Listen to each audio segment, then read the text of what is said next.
बहुत सारे लोग ये मसला पूछते हैं कि क्या रमज़ान में नाक में या कान में या आँखों में दवा डालने से रोज़ा टूटता है या नहीं?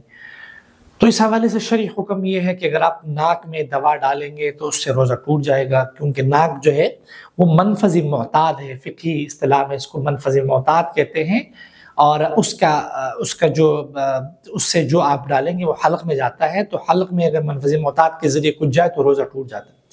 जहाँ तक मामला आँख का, अगरचे आँख भी मनफ़ज़ी मोताद है और बाज़ केसेज़ में हलक़ तक इसका ज़ायक़ा जाता है अगर आप दवा डालेंगे, लेकिन चूँकि बहुत सारी अहादीस से ये बात साबित है कि सुरमा डालने से और इस तरह की चीज़ें आँखों में डालने से रोज़ा नहीं टूटता, इसलिए दुरुस्त बात और फ़तवा यही है कि अगर आप आँख में कतरा वगैरह डालेंगे तो आपका रोज़ा नहीं टूटेगा।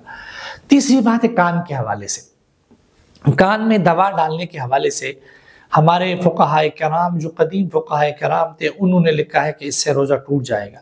दर हकीकत ये कोई हदीस में या कुरान और सुन्नत में नहीं आया कि कान में दवा डालने से रोज़ा टूट जाएगा, बल्कि एक फ़िक़ही ये एक जो मेडिकल जो तहक़ीक़ है उसके ऊपर उस वक़्त की जो तहक़ीक़ थी, तिब्बी तहक़ीक़, उस बुनियाद पर उन्होंने कह दिया कि रोज़ा टूट जाएगा।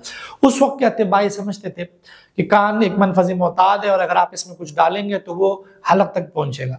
लेकिन जो जदीद मेडिकल है, जो ज़्यादातर ऑब्ज़र्वेशन पर जो है वो मबनी है, उनकी राय में जदीद मेडिकल के मुताबिक कान का अगर जो कान के अंदर एक बारीक पर्दा है जो कि बहुत मज़बूत है और वो कोई भी चीज़ उससे पार नहीं हो सकती अगर कान का जो पर्दा है वो फटा हुआ ना हो।